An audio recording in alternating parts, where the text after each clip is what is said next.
I'm assuming the president of the United States, but maybe not all elements in the American intelligence community knew that Iran had crossed certain thresholds in the enrichment capacity, in the weaponization stages, that if we did not strike now at this time, then it would get too dangerously close to having that weapon. It might be too late. Iran, the bully of the Middle East, must now make peace.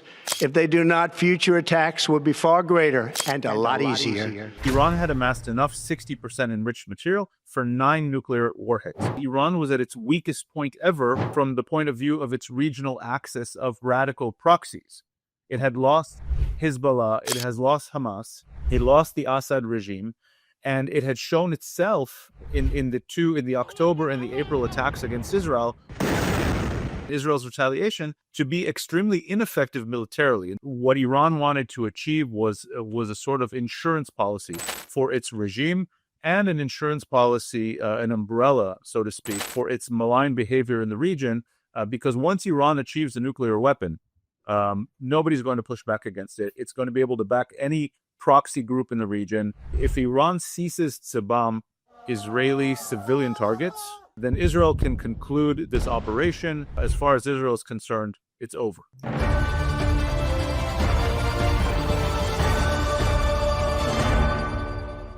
Hi, you're watching The Times of India. I'm joined by Major Dan Feferman, former national security analyst and advisor to the IDF General Staff, and a former commander in an elite intelligence unit.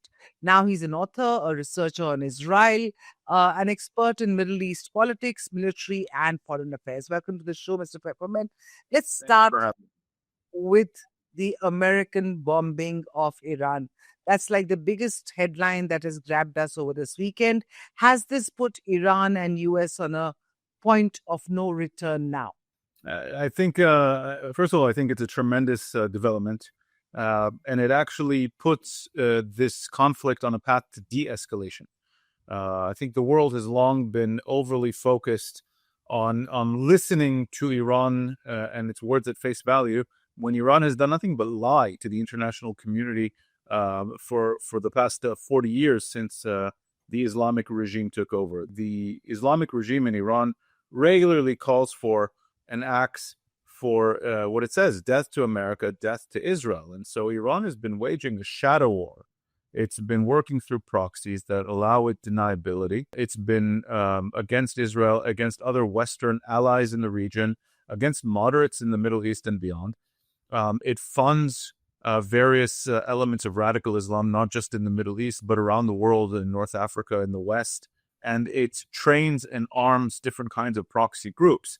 It's also been on the march to a nuclear weapon for at least the last 20 years, if not longer. And sorry to interrupt you there. This nuclear weapon is the point of contention, at least in the US bombing of Iran.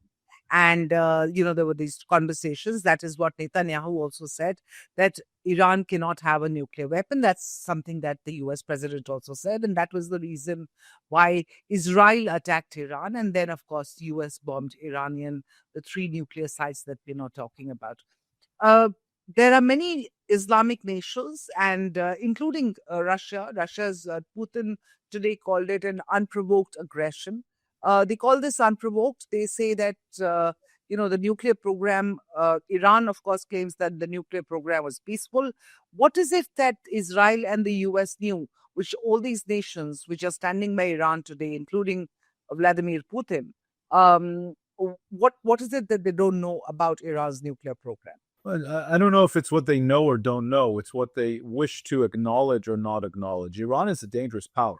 And Israel clearly had intelligence and at least some elements. I'm assuming the president of the United States, but maybe not all elements in the American intelligence community knew that Iran had crossed certain thresholds in the enrichment capacity, in the weaponization stages, that if we did not strike now at this time, then it would get too dangerously close to having that weapon. It might be too late.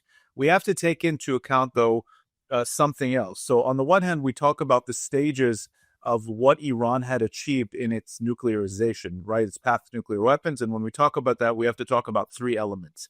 And that is enriched material. So civilian enriched material is 3.5%. Medical research nuclear enriched material is 20%. Iran had been enriching to 60%, in which is the next stage. You're very, very close, days, if not weeks away of amassing 60% going to 90%. And that's weaponized grade uranium enrichment. And Iran had crossed that threshold. And according to Israeli, at least what Israeli Prime Minister Netanyahu said in his first press conference, Iran had amassed enough 60% enriched material for 9 nuclear warheads. Alongside enriched material, of which Iran had gone well beyond its international obligations to not do that.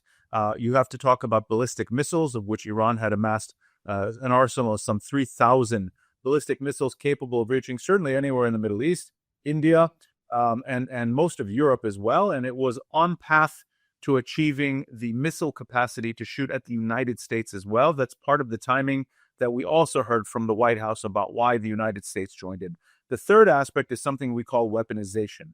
And that is, how do you take the enriched material, the gas, and turn it into a metallic condensed ball, essentially, that you can then fit into a warhead, plus all the technology needed to combine the ballistic missile on one hand and the enriched material on the other hand and put them together. It's not such a simple process. And Iran had done a lot of work on the weaponization track, which it was not allowed to do per the IAEA, per the NPT, per its own agreements. And so all of the intelligence side had come to a point where it was getting dangerously close.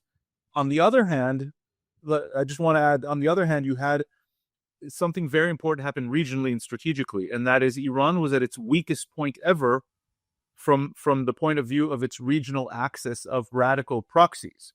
It had lost Hezbollah, it has lost Hamas, it lost the Assad regime, and it had shown itself in the October and the April attacks against Israel and Israel's retaliation to be extremely ineffective militarily. And so you had these two things coming together at the right time, and I believe this was the right decision. You talked about the 60% enriched uranium, and there are several hundred kilos of it, apparently, with Iran, which the IAEA chief Grossi also talked about today. But he said he had no idea, and he wanted to go in to those sites which the US bombed to see where that uranium is, that enriched uranium is, because what we are hearing is that Iran was able to move much of this enriched uranium before US B-2 bombers dropped their power on these nuclear sites. Can you tell us if suppose Iran still, after the strikes, after everything, after the US intervention and the bombing, does Iran still have this enriched uranium? So from the indications that I'm seeing, of course, press reports, different international organizations, it is very possible that it moved this material ahead of the attacks. And Prime Minister Netanyahu has indicated that Israel knows where these are and is following it. So I don't think anyone, certainly not in Israel or in any kind of professional intelligence capacity, thinks that the nuclear program in Iran is completely destroyed forever.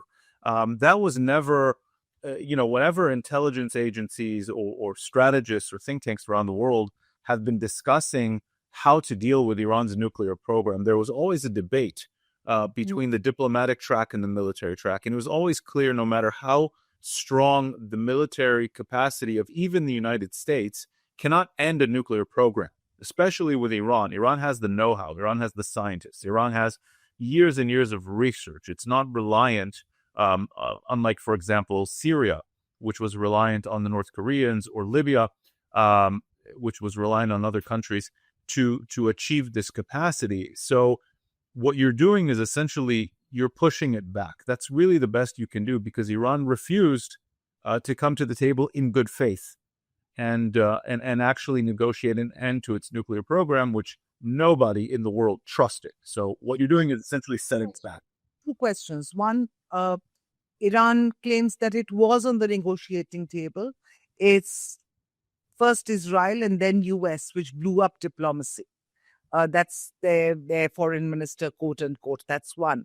And the second one, okay, just answer this and then I'll come to the second question.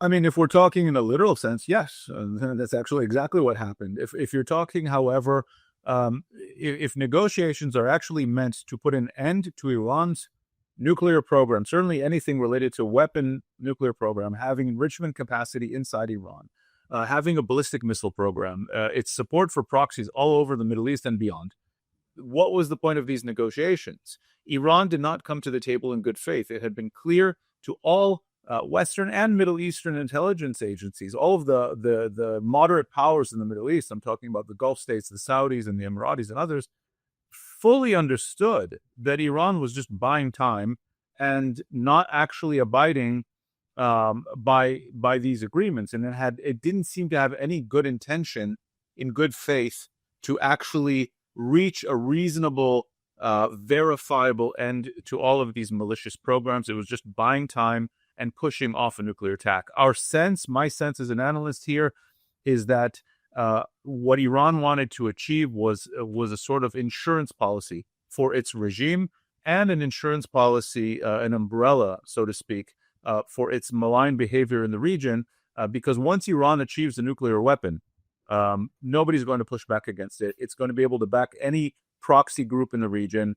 Can you imagine a situation for Israel in which Hezbollah begins firing rockets at Israel, and then Israel has to think not just twice or three times, but 10 times, because Hezbollah's main backer in Tehran now has nuclear weapons. It has the ability to destroy Israel with one missile. So Iran was not coming to the table in good faith. It was buying time until it got closer and closer and closer to having this weapons capability. I'm not sure what the option would have been, but the way some people are looking at it is this: that the strikes by US and Israel have possibly pushed the hardliners within the Iranian establishment to go even with more vigor after this atomic bomb or this nuclear bomb, because, as you yourself mentioned, they have the know-how, they have the scientists, the know-how is here, the scientists are still there, and they even have the enriched uranium, if we are to understand what actually is happening. So what stops them? And now the hardliners in Iran are going out there to see, look what they've done. And this is exactly why we need a nuclear bomb. Well, that was also one of the points of deliberation that we always had in the analyst community, about, do you attack, do you not attack, do you pressure, do you not pressure, how do you empower the pragmatists versus the radicals?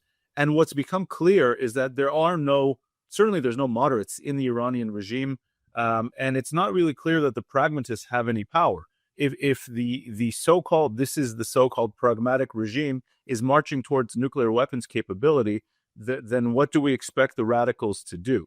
If anything, this just seemed to give cover to what they were already doing. And so it made absolutely no sense anymore. If all of this intelligence picture is clear, and I have no reason to doubt Israeli intelligence on these matters, Israel is not a country that rushes off to military adventures. We're actually very sensitive to the loss of life in our country, to putting our soldiers and our pilots in danger. We're very sensitive to the fact that Iran has fired over 100 ballistic missiles the last week at us. It's killed over 25 civilians. It's damaged entire neighborhoods in Israel. This is not a decision that we here in Israel take lightly. We're a very small country. We're smaller than the size of just one of your cities in India. And so we take these kinds of decisions very seriously. And I trust that the intelligence picture showed that there really was no other choice, because there's two things that you can hope for. As I said, the ideal is to change their end goal, their strategic end goal of wanting to develop a nuclear weapon. But if their game is the march towards a nuclear weapon and using negotiations just to drag out time to get closer and closer, then that's something we can't allow to happen. We don't have the size, we don't have the population, we don't have the luxury to let it come out and let Iran actually obtain those weapons and then say, okay, we'll see what happens. The IAEA does, the United States does, the Europeans, I believe, have their head in their sand, to be honest. The Arabs don't want to see Iran with a nuclear weapon, but they don't have the capacity or the willpower to stand up to Iran. And so Israel was left to do the world's dirty work in this regard. So what next? You said Netanyahu said he knows where the enriched uranium is within Iran. What next? Do you see more bombings on the way to take out that enriched uranium? Because IAEA has very clearly said that it's dangerous, and we all know it's dangerous because of the radiation impact that could happen. Sure. So far, the bombing, from everything I've read, including statements by the IAEA, including statements by the Iranians, including statements by the Arab Gulf countries near Iran, have said that there have been no raised levels of uranium in the air or on the sites that were bombed. You don't bomb the uranium; you bomb the enrichment facilities. You bomb the halls and Natanz that have massive cascades of centrifuges. We're talking about 50,000 centrifuges. You're trying to get to Fordow, which I believe that's what the Americans tried to do in their attack, of a few thousand very advanced centrifuges, next generation, what we call centrifuges, deep down 100 meters underground in Fordow. You take out the access roads, you take out the research facilities, you take out the archives, you take out all the different satellite facilities of what it means to put together a nuclear program and the ballistic missile program. Israel has done that so far, and the Americans came in and did that last very critical, let's say, 10% that Israel couldn't do. Now we're seeing a new development today. Israel made it very clear. Netanyahu actually made it very clear in his statements that if Iran ceases bombing Israeli civilian targets, which it's been doing all week, I had to go to the bomb shelter with my family at 3 o'clock in the morning and then again at 10 o'clock this morning. If Iran ceases to bomb Israeli civilian targets, then Israel can conclude this operation. And as far as Israel is concerned, it's over. However, Iran has continued, at least today, to bomb Israeli civilian targets. And Israel did something interesting, and that seems to be an escalation, what we call an escalation ladder. And it started bombing symbolic Iranian regime targets. So it bombed the famous political prison, the Evin prison, where it sends dissidents, where it sends women who uncover their hair in public, where it sends journalists who dare to report the truth. It bombed the famous countdown clock in Tehran that talks about that counts down to the destruction of the state of Israel and other regime targets. And what we could see in the coming days, weeks, if Iran does not now come back to the negotiating table with the Americans and give up its program, send out all of that 60% enriched uranium to, let's say, Russia. The Iranian foreign minister is in Moscow as we speak, and negotiate from a point of duress, right? Negotiate an end to its military nuclear program and negotiate an end to enrichment on Iranian soil. Then Israel can continue ramping up the targets to include regime targets to the point where the regime might be under significant stress itself, and not just the nuclear or missile aspects of the Iranian regime. The Iranian parliament has backed a very dangerous plan to avenge the attacks. The plan is to shut down the crucial state in the Middle East, a threat, the Strait of Hormuz. Tehran has issued this threat in the past also, never followed through. If they do, how will this, I'd call it a Houthis-like tactic, impact? Iran has long threatened this. We've long known that this is one of the biggest tangible threats in the Iranian arsenal. So the Straits of Hormuz, of course, are the very narrow straits that lead from the Persian Gulf, or if you're on the other side, the Arabian Gulf, and they lead into the Indian Ocean. It is the straits in which 20% of the world's oil flows through every day. A significant amount of cargo ships go in and out. It is a major access point. And Iran has long threatened to disrupt and shut down international shipping if it is attacked. That's one of its key deterrents. It would do this supposedly with essentially three kinds of weapons. One is small boats, attack boats that swarm larger ships, whether naval ships, American or British or Arab naval ships. It could target with mines or torpedoes or missiles cargo shipping, oil ships that go in and out of the Gulf. And it's probably developed and practiced and kind of built up that capability over the last probably 20 years. And it's threatened that. And now the parliament has approved, and the IRGC Navy is saying this is what it's going to do. This would be a major escalation on its part. It would force the Americans and the British, and it would force to get involved in a much deeper way. It would force the Saudis and the Emiratis and others to now have an active interest, much more active interest in ending this conflict or possibly escalating against Iran. But you see the Emiratis are trying to play an active role here in de-escalating. It would have a major effect on your country because it would be an extension of the conflict into additional countries that until now have nothing to do with this conflict. And so I think this would be a serious strategic mistake on the part of the Iranians. As you know, it just seems like that the Middle East is getting hotter and hotter, but because there is going to be a retaliation, if we are to believe the noises coming out of Iran on Israel, on US bases, on the Strait of Hormuz. The question is, do you believe that these strikes have started something far more dangerous? Quite the opposite. I think they're ending something incredibly dangerous. Iran's entire communication strategy, I've noticed, has been we were attacked out of nowhere. We're the victims. Israel and the United States are the aggressor. We were at the negotiating table. What Iran hides, and it doesn't do a very good job of hiding, is that Iran has been in open conflict via its proxies against Israel, against its Arab neighbors, and against the West, against the United States especially, for years. What it's not saying is that for the last 620 days, Iran proxies, Hamas, Hezbollah, the Houthis, and the Assad regime were in direct conflict with Israel. And on two separate occasions, Iran itself fired a combined 300 ballistic missiles at Israel.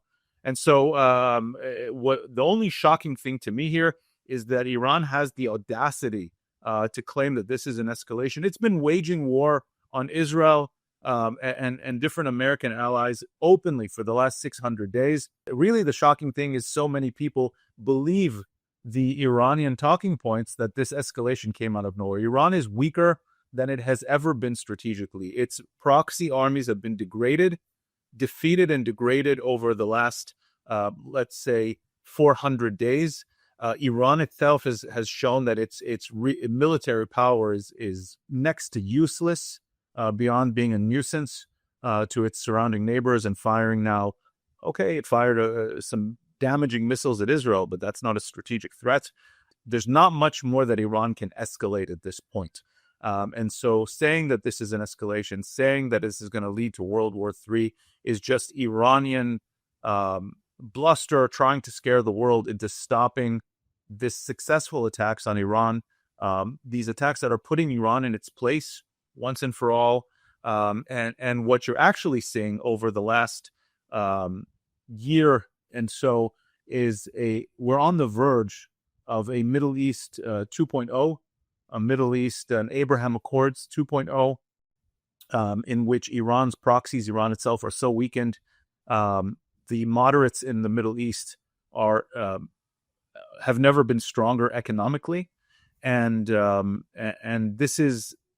we have the potential here to significantly delay by a decade, maybe more, Iran's nuclear program, Iran's missile programs, and really turn a new page towards the Middle East that is actually a de-escalation and not an escalation. But somebody needed to put Iran in its place, so to speak, and Israel and now the United States had to do that job. Right. So Middle East 2.2 is what you're looking forward to, and let's hope that the Middle East finds middle ground soon. Thanks so much for talking to us.